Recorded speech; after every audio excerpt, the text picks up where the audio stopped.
Só ver um negócio que eu esqueci de ver.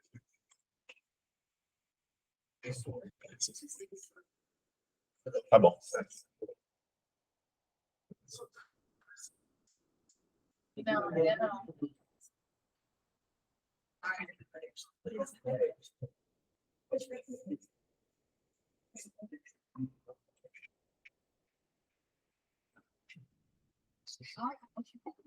Não, não.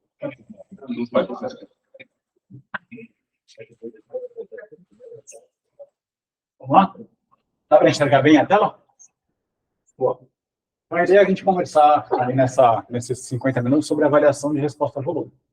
Porque a gente trata volume, muitas vezes, como se fosse nada. Mas volume é remédio. Remédio tem dose para dar. Remédio tem hora para começar. Remédio tem hora para acabar. E é isso que a gente tem que discutir. Então, a nossa agenda é discutir sobre o que é responder a volume, por que discutir isso que faz sentido, quais os preditores, acho que é o principal objetivo dessa aula, de falar como a gente avalia isso primeiramente, discutir um pouquinho sobre fluido de tolerância, que é um conceito que, para mim, faz muito sentido de usar no dia a dia na prática. E aí, o que é resposta a volume? O que é responder a volume? O paciente tem um ganho aí de cardíaco, melhora a perfusão, depois que você faz um tipo de volume. Então, a definição foi escrita principalmente pelo Paul Marik, que é você ganhar débito cardíaco depois que eu faço volume. Está ali escrito que é responder a aumentar a pressão? Não. E aí, a gente fala débito cardíaco, mas débito cardíaco é volume sistólico vezes frequência cardíaca.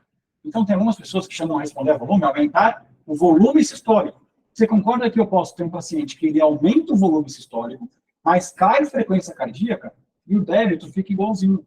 Mas esse paciente melhorou a performance cardíaca dele. Então, é aumentar o débito cardíaco, ou em algumas definições, volume sistólico, em quanto? 10 a 15%. Arthur, por que 10 a 15%? Se aumentar 3 ou 4, não é aumentar? Aumentar, numericamente é aumentar, né? Eu não sei dizer. Mas numericamente é aumentar. E por que eu não aceito numericamente aumentar? E aí? Por que 10%? E por que 10 a 15%? A ideia do 10% é porque todo método ele tem uma variação intrínseca ao método. Então, se eu faço uma eco e vejo um VTI, um débito cardíaco, eu posso medir agora 3,1 de débito cardíaco e daqui a pouco 3,2. Então, aumentou um pouco, mas é uma variação do próprio método. Então, habitualmente, essas variações elas estão dentro de 10%. Então, vale a pena a gente ter um aumento acima de 10%, porque isso sai da variação do próprio método. Então, se subiu mais do que 10%, é porque subiu mesmo.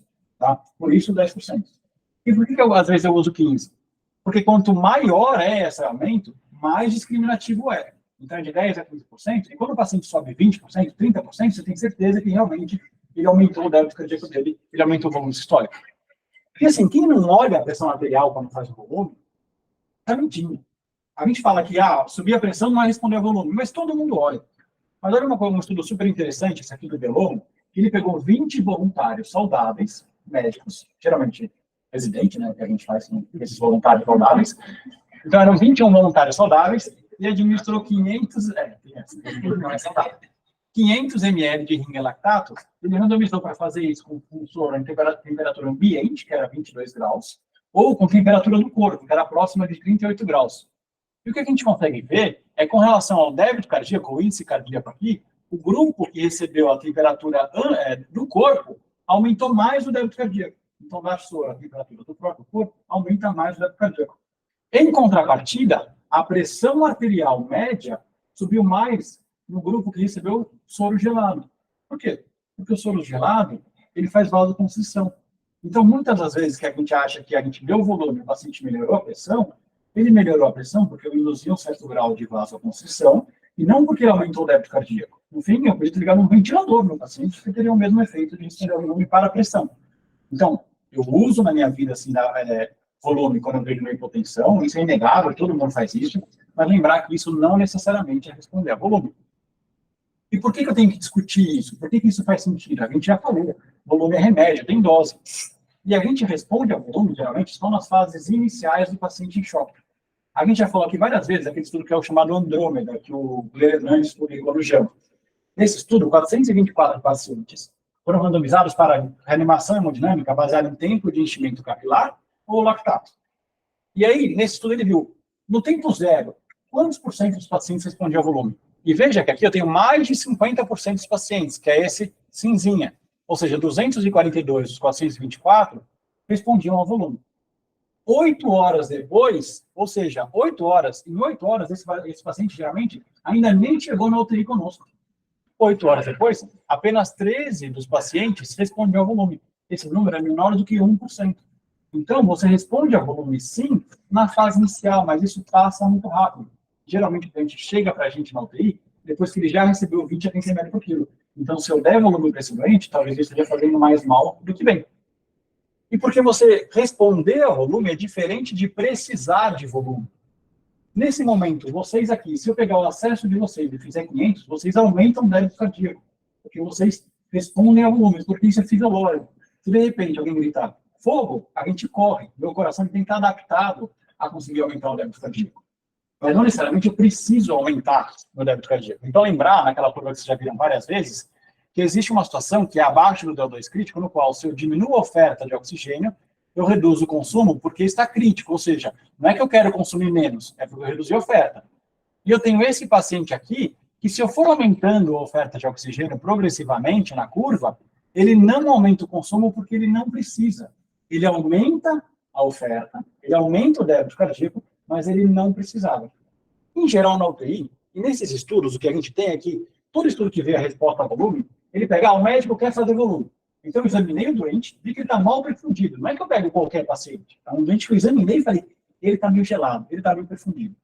Nessa porcentagem, nessa quantidade de doentes da UTI, quantos por cento, em média, responde a volume? Doente que eu examinei e falei, eu acho que ele está mal perfundido. Estou pensando em dar um soro para ele. Quantos por cento desses respondem a volume? Quanto? Metade. Você fez assim, mas foi animal, foi muito bom. 50% em média responde a volume. Então, no paciente que eu examinei, achei que o débito cardíaco está, o tendimento capilar está ruim, está mal perfundido, metade só responde a volume. E aí, nessa publicação do CCM, junto com a Javier Monet, em 2013, 50 pacientes que foram avaliados com relação à indicação de dar volume, eles viam quantos responderiam a volume. 25, que é 50%. Aí eles falaram, bom, mas vamos medir DO2 e VO2, ou seja, oferta e consumo, e vamos ver quantos do que eu dei volume aumentaram o consumo, ou seja, precisavam daquele volume. E isso deu 14. Ou seja, quando eu examinei o doente e falei, ele está mal perfundido, metade aumenta o débito cardíaco quando eu dou volume. E dessa metade, só metade aumenta o consumo. Ou seja, ele estava realmente abaixo da fase crítica da DO2. Então, assim, tem pouco paciente que responde a volume, e ainda assim, alguns deles não precisavam de volume. A menor parte só vai estar nessa curva realmente do DO2 crítico. E por mais que eu dê o volume, a resposta em si dura pouco. Naquela brincadeira de que o volume é que nem o Kit Kat que eu acabei de comer aqui. Ele fica 2 minutos no meu vaso, uma vida no meu subcutâneo. Então, assim, ele entra, mas ele sai. Então, a resposta em si dura pouco. Para isso, eu trago essa publicação do Ana Zurkensifer, o povo da Paulista, no qual eles pegaram pacientes que foram avaliados com relação à resposta a volume, e eles viram no tempo baseline quanto era o débito cardíaco, que era em torno de 3,02. Fizeram volume e mediram o débito cardíaco 30 minutos após, e aumentou para 3,5, ou seja, aumentou mais do que 10%. Responderam o volume. Mas depois de 60 minutos e 90 minutos, isso já volta a cair para 3,2 e 3. Ou seja, é fugaz. Então, pode ser que seja necessário, a gente faz sem volume, é interessante, por mais que seja fugaz, você tem um ganho de perfusão, mas lembrar que se não for vantajoso, dali a pouco ele já vai estar no subcutâneo do seu paciente, dali a pouco ele vai estar no pulmão do seu paciente, dali a pouco ele gera congestão venosa, que pode gerar mais injúria renal aguda e por aí vai. Então, a partir do momento que a gente tem que discutir isso, porque é remédio, eu tenho que tomar cuidado, eu tenho que entender como prever quem responde ao volume ou não. E isso é uma guerra, isso é super difícil na prática clínica diária. Como que a gente vai usar? A gente tem duas grandes alternativas. Uma é usando a interação cardiopulmonar. E outra é quando eu tenho um recurso para medir débito cardíaco, propriamente dito, e depende aí de qualquer monitor que você estiver. Quando eu uso a interação cardiopulmonar, qual que é a ideia? Se eu tenho um paciente que está em pressão positiva, no momento da inspiração, mostrado aqui por essa curva aqui da inspiração, o que eu tenho é efeito sobre o ventrículo direito e efeito sobre o ventrículo esquerdo. No ventrículo esquerdo, o que ele faz é um chamado squeeze effect. Ele ajuda a comprimir Aí, ele reduz a pós-carga do ventrículo esquerdo. Então, só de reduzir a pós-carga do ventrículo esquerdo, ele consegue empurrar mais sangue no ventrículo esquerdo, ele melhora a débito cardíaco. Além disso, no que você está pressurizando o pulmão, você faz esse squeeze, esse apertado do sangue que tem nos vasos intravasculares, isso vem mais para o ventrículo esquerdo. Então, no momento da inspiração, eu aumento o meu débito cardíaco na inspiração. Então, a curva, você vai ter uma pressão de pulso mais alta na inspiração. Mas, ao mesmo tempo, ao pressurizar o pulmão do paciente, eu reduzo o retorno venoso. Ao pressurizar o pulmão do meu paciente, eu aumento a pressão de artéria pulmonar. Então, essa redução do retorno venoso, esse aumento da pressão da artéria pulmonar, alguns ciclos mais tarde, vai se traduzir numa redução no débito cardíaco. Então, é por isso que na inspiração aumenta o débito cardíaco, na expiração ele reduz, porque ele não anda de forma antagônica, que é o que seria uma coisa natural de se pensar.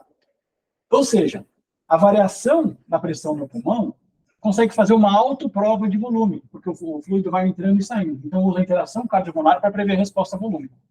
E o método mais antigo descrito, foi em 1999, no final da década de 90, foi chamado delta-PP. Ele faz o quê? Bom, se a pressão de pulso é proporcional ao débito cardíaco, a variação da pressão de pulso com a inspiração é proporcional também a se esse paciente responde a volume ou não. E o que a gente tem aqui, o delta-PP, é um cálculo no qual eu faço a pressão de pulso máxima, lá da nossa PAI, e a pressão de pulso mínima, eu vou fazer um cálculo que é a diferença pela média. Se a diferença pela média no delta-PP for superior a 10 ou 13%, esse paciente responde a volume, uma área toda curva de 90% a 97% em alguns estudos, ou seja, é ótimo preditor de resposta a volume.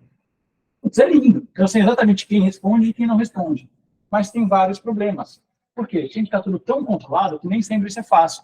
Então, eu tenho que ter um paciente de ventilação mecânica controlada, na ausência de esforço.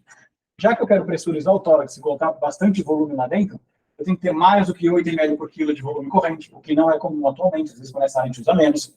Ele tem que estar na ausência de arritmia, porque eu tenho que ver a PAI, batimento a batimento. Ele está fazendo FA, isso já se perdeu. Eu tenho que ter uma PAI invasiva. E eu não posso estar muito taquipneico. Se o paciente está muito taquipneico, eu não consigo fazer essa variação de pressão que é cíclica. Então, isso não dá tempo de ver a resposta a volume. Então, ele tem muitas condições que fazem com que a gente não consiga usar isso na nossa prática clínica diária. E aí você fala, bom, então deixa eu pensar numa outra alternativa. A outra alternativa, que é um pouco mais recente, é essa oclusão expiratória por 15 segundos. Qual que é a vibe disso aqui? Então, meu paciente ele tem que estar em ventilação mecânica, e aí eu faço uma pausa expiratória de pelo menos 15 segundos. Se eu faço uma pausa expiratória, vai começar a aumentar o retorno venoso. Vocês concordam comigo? Se aumenta o retorno venoso, começa a aumentar o débito cardíaco. Então, nessa publicação do CCM em 2009, eles compararam o quê? O paciente estava aqui com a PAI dele bonitinha, batendo, e era feita uma pausa expiratória. Quando era feita a pausa expiratória, olha como a pressão de pulso aumentava, que é essa pontinha aqui. Aí depois eles fizeram o quê? Viram quais pacientes respondiam a volume ou não, e deram volume propriamente dito, e viram que realmente aumentava o débito cardíaco.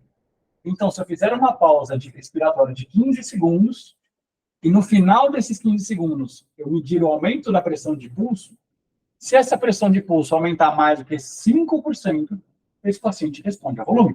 Dá para entender isso? Sim.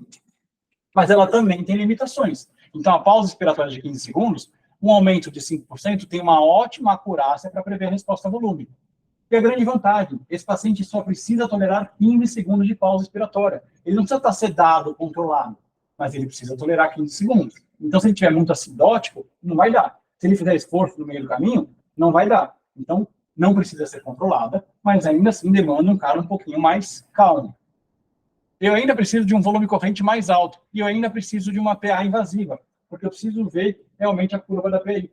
Mas ele dispensa a ausência de arritmia, porque você pode pegar a média dos batimentos. Então, o cara com FA pode fazer pausa expiratória. Isso é razoavelmente interessante. Isso aumenta um pouquinho o número de pacientes que eu posso usar essa técnica, mas ainda assim tem lá suas limitações. Uma das limitações que a gente colocou aqui era a questão do volume corrente. Então, pacientes em SARA e na época do Covid, com um limitante muito grande. Eu não conseguia avaliar a resposta a volume em paciente em SARA, porque tudo era 8,5 por quilo. E o paciente em SARA a gente vai lá e deixa em 6. O que eu faço? Então, surgiu uma publicação chamada que é prova de volume corrente. Vocês já ouviram falar nisso? A prova de volume corrente é o quê? Eu vou variar o volume corrente do meu paciente. Se ele está ventilando com 6 ml por quilo, eu levo ele para 8 ml por quilo, depois eu volto para 6, Isso vai fazer uma mudança do retorno venoso desse paciente. Então, eu tinha um paciente que estava com SARA, 20 ml por quilo, e eu levo ele para 8 ml por quilo por 1 minuto só. Isso não lesa o pulmão? 1 minuto não lesa. Então, eu deixo ele 1 minuto com 8 ml por quilo. E eu volto para 6 ml por quilo. E eu avalio o delta-PP desse paciente. Eu vou acionar no monitor, eu mostro no monitor aqui, você consegue acionar o delta-PP e vejo. Se aumentar mais que 3,5%, ou seja, o delta-PP estava mostrando lá no nosso monitor 12, ele foi para 16, se ele aumentar mais que 3,5%, isso quer dizer que esse paciente responde a volume. Tudo bem? Então, a gente já falou do delta-PP, pausa expiratória e tidal volume challenge. Aí eu vou fazer uma pergunta para vocês. Ô, Pedro, você me falou aqui, e se eu tenho lá, o delta-PP é ótimo, mas que 8 ml por quilo eu não posso usar em SARA. Se eu tiver um paciente em SARA, eu não posso levar ele para 8 ml por quilo, calculo o delta-PP e depois volto para 6 ml por quilo? Posso, Gabriel? Se você não quiser falar, também não tem problema. Mas 1 minuto aqui para esse caso eu posso. Mas aí o que eu estou fazendo?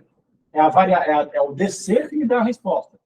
Mas assim, eu não poderia, por exemplo, assim, usar aquele mesmo critério anterior. Eu só uso o delta-PP maior que 10 a 13%, deixo um período, vejo se o corte está acima de 10 a 13% e depois eu volto para o contratado. Ou seja, eu não estou usando essa estratégia, estou usando aquela estratégia anterior. Posso ou não? Você não faz ideia, né? Já que você vai chutar, você me deu alguma cara de não sei, então... Em geral, não. Porque é possível que eu responda a volume com 8 ml por quilo, porque, ou seja, quando eu estou pressurizado o tórax, não está tendo retorno venoso. Dar volume ajuda. Mas quando eu abaixei para 6 ml por quilo, dar volume não ajuda. Então, e aí se eu vou deixar meu paciente a maior parte do tempo em 6 ml por quilo, não adianta avaliar ele quando ele está com 8 ml por quilo e depois deixar em 6, tá? Então, você tem que estar na condição na qual o paciente vai ficar, porque senão pode ser que ele não responda mais a volume. Tudo bem? Tidal Volume Challenge, ele é legal pelo quê? Ele dispensou o 8 ml por quilo como condição de volume corrente para ser feito. Mas ele ainda mantém o restante. Então, ele também é cheio de limitação. É interessante. Mas também tem um monte de problema. E a gente vai usar de corte, porque a gente já comentou. O aumento aí de 3,5%, uma área sobre a curva mais próxima aí de quase 1 aí. Então, uma acurácia bastante boa. Uma alternativa seria usar o ultrassom da veia cava inferior. Então, quando eu coloco o ultrassom na veia cava inferior, e eu venho o índice de colapsabilidade ou extensibilidade da veia cava inferior, eu consigo prever a resposta a volume com isso. Então, vou usar os mesmos critérios. A interação cardiopulmonar, eu vejo quanto que ela colaba ou distende em inspiração e expiração. E o que eu tenho é aqui, a diferença pela média maior do que 12%, ou a diferença pela mínima maior que 18%, são preditores de resposta a volume. E aí eu já não preciso mais de PAI, porque eu estou vendo só a cava do paciente, eu não tenho mais a questão da relação frequência cardíaca, frequência respiratória, mas eu ainda tenho outros critérios que eu preciso garantir para poder utilizar um ultrassom da veia cava inferior. E nesse caso ainda, ela é menos acurada do que tudo que a gente já falou anteriormente. Então, por mais que eu possa usar a variação da veia cava, você tem aí estudos que mostram uma acurácia de 43%, que é bastante ruim. Então, é uma das coisas que a gente não quer utilizar aqui de rotina, mas é uma alternativa em casos selecionados, como o resto não deu certo, tá? Então, aqui é tudo muito legal o que a gente falou. Nossa, a acurácia é próxima de 100%, que animal, isso é ótimo. Mas é muito limitante o paciente que a gente tem nessa condição. Baseado nessa pergunta, teve uma vez, alguns 10 anos atrás, que a gente pegou aqui no HCI, no Sírio, 424 pacientes que receberam 826 expansões volêmicas. E a gente viu em quais casos esses critérios que a gente falou são preenchidos. E o que a gente viu é que ventilação mecânica era 1/4 dos pacientes. Então, para eu tentar fazer uma pausa expiratória, ou seja, que é um dos critérios, eu já ia conseguir só em 1/4 dos doentes da UTI, porque só 25% dos doentes dessas 826 expansões volêmicas tinham ventilação mecânica. É pouco. E entre 25% é a média mundial, tá, gente? Não é só que a nossa os nossos UTIs eram um pouco graves. Isso é a média, em geral, fora do Covid, claro. Mas, então, 25%, só pausa expiratória só nesse 1/4. E um paciente que tivesse ventilação mecânica controlada, independente do volume corrente, para fazer Tidal Volume Challenge, 7,7%. E um paciente que preenchia todos os critérios para fazer delta-PP, 3%.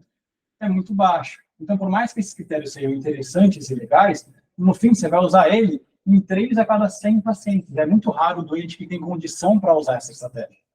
Então, se a interação cardiopulmonar é legal, mas ela é limitada pela condição do paciente, eu tenho que pensar aqui em usar a avaliação do débito cardíaco, que é o quê? Se eu tenho na minha UTI qualquer dispositivo para medir débito cardíaco, eu posso fazer o quê? Eu meço o débito cardíaco, eu dou o volume, eu meço o débito cardíaco de novo. Se aumentar mais que 10% a 15%, esse doente responde a volume. Fica claro isso? E aí, aqui está lá os mais invasivos, os Swan-Ganz, tem as termodireções transpulmonares, que são invasivos, tem as análises de contorno de pulso, o monitor da PAI, então é minimamente invasivo, que eu nem sei se dá para chamar de minimamente invasivo, talvez seja até menos do que isso, porque o doente já estava com uma PAI na maior parte das vezes, não é que você passou para isso, então é muito pouco invasivo, e tem esses métodos não invasivos, que a gente usa muito, que é o ultrassom, e tem aqui também bioreatância, ou aqueles que avaliam pletismografia. Esses aqui são menos acurados em UTI, então a gente vai usar muito menos esses aqui, talvez os outros são um pouquinho mais invasivos. Então, se eu tenho débito cardíaco, o que eu faço é isso, eu meço, dou e meço. Vocês acham legal essa história? Eu meço, dou e meço? Ou isso não é legal? É legal, Thiago? Meço débito cardíaco, dou volume, meço débito cardíaco. Dependendo da ferramenta que você estiver utilizando. Boa, foi uma resposta bem política. Porque se a ferramenta for boa, isso é mais acurado. Mas qual que é o problema de meço débito cardíaco? Eu quero avaliar se o paciente responde ao volume. Meço débito cardíaco, dou volume, meço débito cardíaco. Você deu. E se ele não respondeu? Estou com furo. Então, o problema é que quando a gente dá o volume propriamente dito, ele não responde, os 500 ml já foram. É uma alternativa que ela é acurada, eu concordo com você que ela é um método bom, mas ela, em contrapartida, o volume já foi. Então, eu tenho que pensar em estratégias outras para não dar o volume efetivamente. E aí sobra para a gente a elevação passiva das pernas, que a gente chama do inglês passive leg raising, ou a chamada mini fluid challenge, que a gente já fica em pouca rotina de fazer, mas você dá um pouquinho de volume. Que aí, se você errou, um pouquinho. O que é elevação passiva das pernas? Como que eu tenho que fazer? Meu paciente ele tem que sair da posição com a elevação da cabeceira a 45 graus, e eu tenho que ter uma maca que ela consiga fazer isso. Ela levanta as pernas a 45 graus e o dorso para zero, sem eu precisar mexer no meu paciente. Então, essa que é a ideia. Tem bastante vantagem, ou seja, é uma autoinfusão de cerca de 300 ml de volume. Então, ela é muito próxima de uma prova de volume em torno de 300 a 500 ml. Não resulta em sobrecarga hídrica, porque é uma autoinfusão de volume. É o volume que o doente já tinha. E não demanda recurso. Só demanda você ter uma maca que seja viável fazer isso. Mas também tem desvantagem. Uma delas é porque nem sempre a maca faz isso tão fácil. E vira e mexe a gente vê as pessoas pegando a canela das pessoas e levantando. Não adianta, porque se eu aperto a perna do meu paciente, se eu faço algum estímulo adrenérgico na perna do paciente, ele muda a frequência cardíaca. E aí mudou totalmente. Ele pode fazer vasoconstrição. E aí a resposta a volume pode não ser pelo volume, mas pelos outros estímulos que você fez. Além disso, se você só levanta a perna do paciente e não abaixa a cabeceira, você vai deixar ele em V. Você vai comprimir os vasos da pelve. E aí não vai ter retorno venoso, tá? Então tem que ter uma maca que permita isso. E além disso, é transitório. Depois de 1 a 2 minutos, o efeito passa. Então você tem que ter um método que você consiga medir e medir mais ou menos 1 a 2 minutos depois. Tem outras limitações da técnica. Por quê? Por exemplo, veja nesse estudo aqui do ICM de 2010, que eles fizeram passive leg raise, mas eles saíam com o paciente da posição da cama 0 grau e só levantava a perna. E o que eles viram é que quando eu só levanto a perna desse jeito, a área sobre a curva é de 60%, que é próximo a usar uma PVC, ou seja, eu vou errar em quase metade dos casos. Então, a acurácia é muito ruim. Tá? Então, levantar a perna dessa maneira não é adequado. Vocês precisam se policiar para ter o dorso elevado, aí eu deito o dorso e levanto as pernas. É assim que eu tenho que fazer como técnica adequada. Além disso, tem uma outra publicação que mostra que eu não posso ter aumento da pressão abdominal. Essa do Critical Care de 2010, o que eles fizeram? Pacientes que tinham uma avaliação da resposta, que foram avaliados com relação à resposta a volume, e foram avaliados com relação à pressão intra-abdominal, avaliaram qual que era a acurácia. O que a gente tem aqui um corte de 16 milímetros de mercúrio para ser bom preditor ou não de avaliação da resposta a volume. Veja aqui, quando eu tenho a pressão intra-abdominal superior a 16, 18, 19, 20, 25, a sensibilidade, que era ótima, vai despencando. Quando eu tenho realmente pressão intra-abdominal acima de 25, chega a 26%. Então, às vezes, em gestante ou em algumas patologias abdominais, eu não consigo utilizar o passive leg raising de maneira adequada. Tem outras limitações menos estudadas, como, por exemplo, compressão de membros inferiores com meia elástica, porque aí você não tem mais tanto fluido represado na perna para ser realmente uma expansão. Então, o ideal é tirar a meia elástica para fazer a variação do passive leg raising. Tudo bem? Beleza. Se eu não posso fazer o passive leg raising em todo mundo, eu posso, como alternativa, usar o mini fluid challenge, que é uma alternativa, então, à autotransfusão. Então, eu vou dar aí cerca de 50 a 100 ml de volume, pode ser cristalóide ou colóide. Eu tenho que dar rápido. Por quê? 50 a 100 ml é pouco. Então, ele tem que aparecer de uma hora para outra dentro do vaso do paciente. A maior parte das publicações, gente, são com 100 ml em 60 segundos. Isso é o mini fluid challenge. Então, menos do que isso, é tão pouco que às vezes nem varia o débito cardíaco do doente. Qual que é a vantagem? A alíquota é pequena de volume. Então, se eu errar, eu erro um pouco. Mas eu ainda erro. Eu tenho um risco menor de sobrecarga hídrica. Mas se eu fizer 30 manobras num dia, eu dei 3 litros para o meu paciente. E eu posso usar quando o passive leg raising, a elevação das pernas, não é possível. Mas ainda é volume. E outra, que é o mais importante. Como eu dou só um pouquinho de volume, eu vario só um pouquinho no débito cardíaco. Então, o método que eu uso para medir o débito cardíaco tem que ser acurado. Por exemplo, eu não confio no meu VTI para saber se ele é acurado nesse ponto. Quantas vezes vocês já não fizeram débito cardíaco com medida de VTI e vocês mesmos, 12, 13, agora deu 12, agora deu 14. Então, só na avaliação de vocês já avaliaram mais do que o método. Se esse método varia pouco, o débito cardíaco, a chance de eu errar é grande. Então, o ideal, métodos um pouco mais invasivos do que o débito cardíaco guiado pela ultrassom transtorado. Tudo bem? Claro, isso pode variar de mão para mão. Olha essa publicação aqui do Anesthesiology, no qual eles pegaram 88 pacientes, 88 expansões volêmicas em 44 pacientes. Eles eram super bonitinhos. Eles anotavam o débito cardíaco no baseline com push and flex. Aí dava 50 ml de volume, e anotava o débito cardíaco. Completava 100 ml de volume, anotava o débito cardíaco, fazia uma expansão provavelmente dita e avaliava quem que era responsável ao volume. E você vê que medir o débito cardíaco com um método acurado, que pode ser análise de controle de pulso, que por mais que não seja ideal na UTI, a variação dele é acurada. Então, medir ele com 100 ml de volume tem uma área sobre a curva de 95%. Com 50%, a qualidade já cai um pouquinho, porque, no caso, o método não é suficiente para diagnosticar essa variação da resposta ao volume. E aí ele mostrou aqui que é isso, ó. Você aumentar o volume sistólico com 100 ml em mais que 7%, 90% de probabilidade de resposta ao volume. Menos do que 4%, 90% de não responder a volume. Entre 4 e 7, uma zona cinzenta. E aqui, gente, é um conceito novo, de zona cinzenta e avaliação de resposta ao volume. Que é o quê? Aquele paciente que está no limbo, eu estudei que o corte é 13%. O cara que está com 14, com 12, você tem uma chance maior de errar do que o cara que veio com 2 ou com 40, tá? Então, todos os métodos têm uma zona intermediária que ela é meio cinzenta, que talvez você tenha um risco maior de errar no seu paciente. Agora, aquele que está muito distante do corte, você fica mais tranquilo em tomar uma decisão. E aí, tem aquela situação no qual eu não consigo fazer passive leg raising, eu não consigo fazer mini fluid challenge, eu não tenho nada disso. Qual que é a ideia? Tem um mais recente, mas ele também tem suas limitações, que é o teste de redução de PIB. Então, eu consigo medir o débito cardíaco, eu tenho um dispositivo para medir o débito cardíaco, mas eu não consigo fazer nem passive leg raising, nem mini fluid challenge.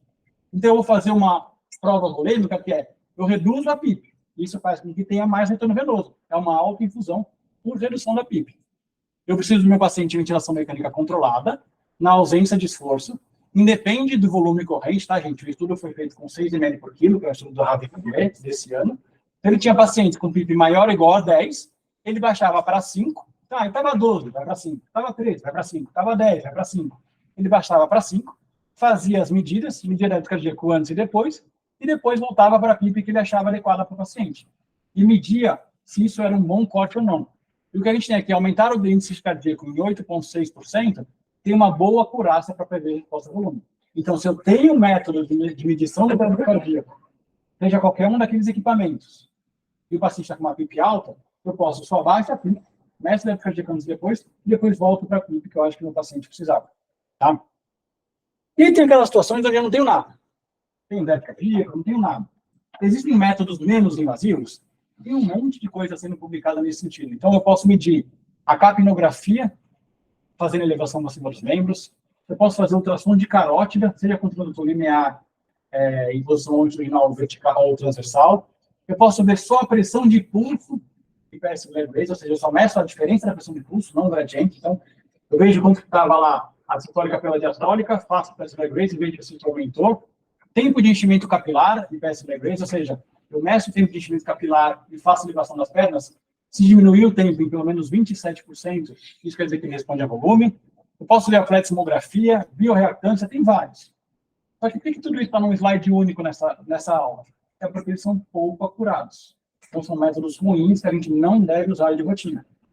Até ontem o Rodolfo mandou um texto bem legal no meu estudo, de pacientes em cirurgia abdominal, muitas das vezes que eles eram responsivos a volume, usando hemácia marcada, já era sugestivo de que esse paciente estava hipervolêmico, mesmo sendo possivelmente responsivo a volume. Só que nesse estudo eles usaram pressão de pulso e passive leg raise. Então isso aqui é um mau preditor. Então o estudo ele perde força quando o que ele usou como critério para ver se o cara era responsivo a volume é um critério ruim, ok? Tá? Aí desses aqui, o que eu acho que dá para a gente transpor para a nossa rotina?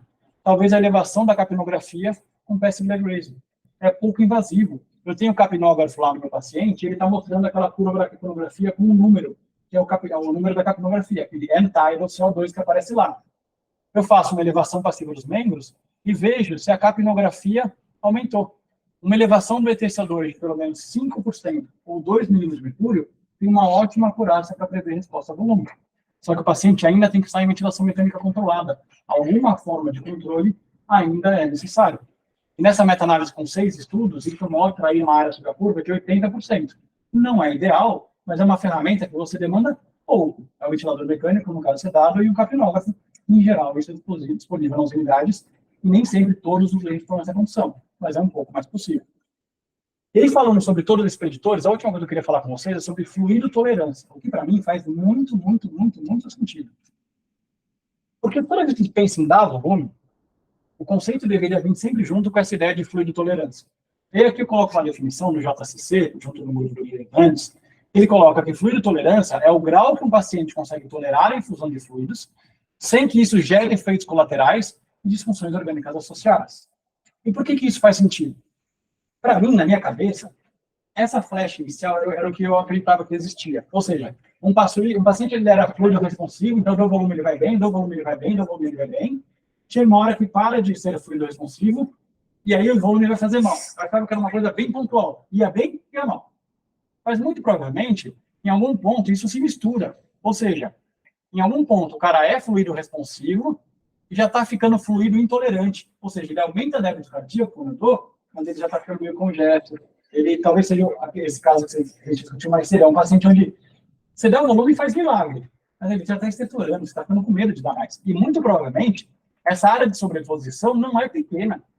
Então, deve ter uma faixa onde o doente responde muito bem ao volume, mas o volume está fazendo claramente mal. E o que a gente tem para avaliar a fluido tolerância?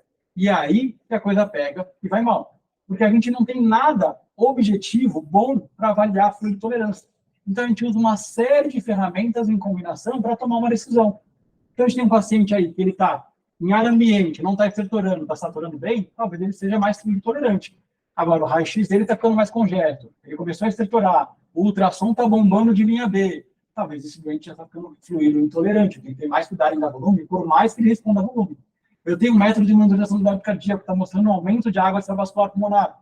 Cuidado para dar volume, vai dar ruim. Eu estou medindo o coração do doente. Eu tenho uma PVC, a PVC já está alta. Sugere que esse paciente tolera mal o volume.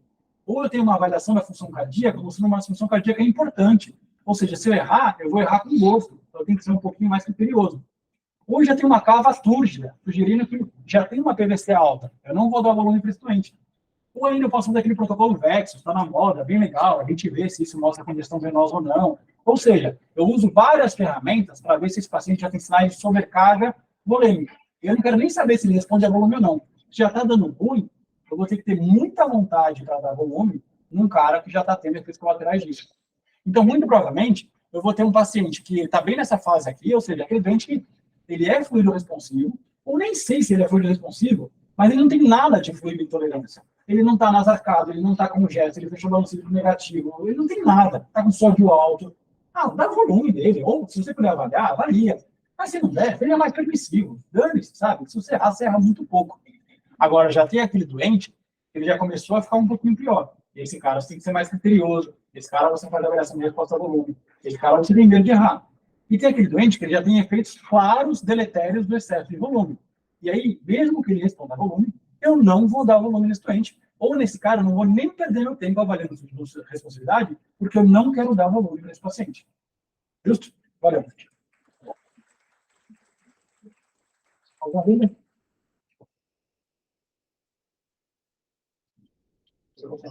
Eu tinha visto uma vez que teria como você combinar o teste de oclusão da teste respiratória com o teste de oclusão aspiratória junto com o inspiratório, para tentar aumentar essa... Existem algumas combinações que tentam melhorar a acurácia. E vai desde você tentar fazer a pausa expiratória e depois fazer uma inspiração, até você fazer delta PP com passive leg raising. Então, assim, tem várias combinações e a acurácia é intermediária, assim, então isso ajuda. Mas as limitações são a mesma. Então, assim, no fim, o paciente precisa tolerar. E como a acurácia de 5% só no respiratório já é adequada, eu geralmente só faço isso, sabe? Eu só faço a pausa respiratória. Porque a limitação vai ser a mesma. O doente vai ter que tolerar os 15 segundos, ainda é a mesma coisa. Mas existem outras combinações, como você tem aqui, sim. Ele mostra só números absolutos. 3, 4. E de 3 para 4 já aumentou quase mais que 10%, especialmente de 3 para 4. Então, existe como ver um monitor valor quebrado de JTP assim? Não, em geral ele mostra o número absoluto, mas lembrar que o 3 para 4, ele não está te dando o débito cardíaco. Ele está te dando a variação da pressão de pulso. E nem sempre a variação da pressão de pulso em porcentagem, nem sempre não. Isso não é uma variação do débito cardíaco diretamente. Por isso que se de variações maiores. Entendeu? Mas isso tudo falando daquele time tipo, você volta e quer ver a variação do JTP. Isso, mas aí você quer o quê? Aí você quer acima de 3,5%. No final das contas, o que é o 3,5%? É um número inteiro maior do que 4. Maior ou igual a 4. Entendeu? Mas é inteiro. É um número inteiro. Tudo bem? Assim, na minha cabeça, eu fui responsabilidade de administração, cada uma partida, eu vou ver se vai fazer para ver da minha reanimação. Mas até mesmo do trabalho lá do Brasil de Investimento, eles faziam periodicamente. Todos os clientes que estavam no trabalho, eles faziam variação de responsabilidade. Me lembro muito uma prática que a gente fez. O cara está com a nora ali, vou tentar dar um volume para ver se cai a nora. Tem sentido isso, tipo, de avaliação da responsabilidade para ir tirando droga no cara que já está com droga, levando em consideração que ele está bem perfundido, e se tem estudo também que mostra que fazer uma terapia guiada por prova de responsabilidade melhora o desfecho versus eu dar quando eu acho que tem que dar. Boa. Assim, a primeira pergunta. Se a gente fala que responder ao volume aumentar o débito cardíaco, isso sempre deve vir uma necessidade de volume prévio, ou seja, sinais de má perfusão. E nesse caso, não necessariamente vem com necessidade ou ausência de droga vasoativa, porque aí a gente está falando de tônus vascular e débito cardíaco, são coisas diferentes. É possível que às vezes a nora saia só porque o volume que você dá está em temperatura ambiente, e você fez vasoconstrição, e não quer responder ao volume. Então, eu não acho que dar volume para tirar a nora faz muito sentido, a não ser em pacientes que estejam hipovolêmicos. Mas se ele já não está mais hipovolêmico, não tem sinais de baixo débito, de má perfusão, por mais que dá volume e reduz um pouco a nora, isso tende a ser transitório e talvez associar mais a temperatura do fluido do que o volume propriamente dito. Então, nesse caso, eu não faria. Tá? Eu não daria nesse contexto. Até porque, em dado momento, você vai ter que pensar em tirar esse volume que você deu. Então, acho que só que realmente isso é um conceito que a gente tem muito enraizado na prática clínica e às vezes é difícil de tirar. Né? Então, às vezes é difícil de tirar. Lembrar que só de você manter a noradrenalina, isso já é dar volume, porque faz venoconcessão e aumenta o retorno venoso. Então, eu não ficaria ansioso com relação a isso. Às vezes é difícil de argumentar com linhas de raciocínio diferentes. A segunda pergunta, você tem um estudo, então, que já mostrou isso com relação a desfechos clínicos. Se não me engano, em 2021, eu mando para vocês, tem uma publicação no CHEST, e depois que os pacientes recebiam de 1.500 a 2.000 ml de volume, todo um grupo, eles foram randomizados em avaliação de resposta a volume versus não avaliação de resposta a volume. O método que eles usavam era um método, a medida por bioreactância, é o Starling, que é um método que eu mostrei. Que não é super acurado, mas talvez a variação absoluta seja confiável. Ele guiou por dar volume pelo Starling ou por não guiar por nada. Qual que era o desfecho? Balanço hídrico no terceiro dia. O grupo que recebeu resposta guiada, balanço hídrico foi realmente menor. Mortalidade não mudou. O grupo que recebeu resposta guiada teve menos necessidade de diálise, menos necessidade de ventilação mecânica invasiva, o que é interessante, mas é análise sobre grupo. Então, assim, não matou mais, teve desfechos secundários interessantes. Então, assim, faz um certo sentido. É o único estudo que eu conheço randomizado desse jeito que foi publicado aí, tem uns 2, 3 anos. Tá? Eu mando depois. Justo? Acho que é isso, gente. Valeu. Posso só fazer um extremo oposto para discutir? Foi até foi falando isso do Paul Merrick lá. Desse finalzinho de paciente com fluido de tolerância, enfim, eu tenho paciente com sinais claros de fluido de tolerância. Então, por exemplo, está com congesto, está com edema de membros inferiores, enfim, você não quer fazer fluidos para ele. E talvez não tenha motivo para isso. Só que, ao mesmo tempo, você vê que esse paciente é fluido responsivo. Então, na verdade, você gostaria de tirar fluido desse paciente. Porque ele está congesto, está crepitando, está ruizinho, está precisando de oxigênio. E sendo fluido responsivo, você ficaria tranquilo em dar furosemida para ele e eventualmente dialisar com perda? Ou você acha que isso é um dado para falar de acho que vamos com calma, acho que por enquanto vamos esperar mais um pouquinho para onde vai? Eu não coloquei na aula aqui, porque senão vai ficar muito longo. Mas tem, do mesmo jeito que a gente usa fluido responsividade para dar volume, tem vários estudos mostrando de fluido responsividade para tirar volume. Então, se um paciente ele não é fluido responsivo, e você vai dando furo, e ele começa com sinais de hipoperfusão em conjunto a se tornar fluido responsivo, quer dizer que acho que você tirou tamanho alíquota que agora o volume fez diferença para ele.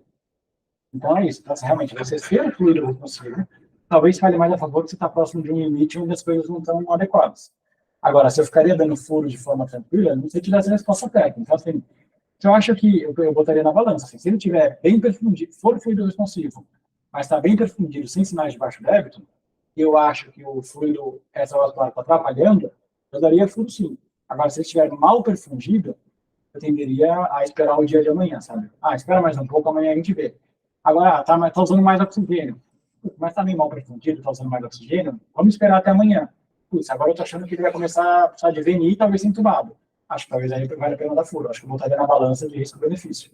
Agora, realmente, isso, mal perfundido, fluido responsivo, com sinais de congestão, mas que não estão atrapalhando, eu tentaria ganhar mais um dia. Assim, segura um pouco aí, empurra para a barriga mais um pouquinho, depois a gente vê. Então, essa é a cabeça. E aí, até eu estava discutindo mais cedo também, tem a questão de, se eu posso dar um pouco de albumina para ver se o fluido que já foi, já entrou?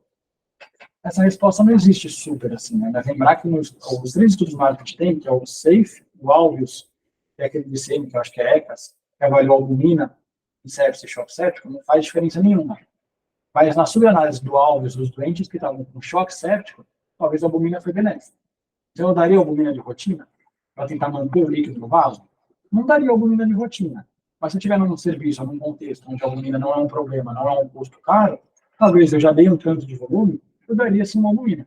Agora, num contexto de restrição de custo, onde isso não é adequado, eu não acho que eu estou fazendo mal para o paciente. Tá? Justo? Vamos lá, gente.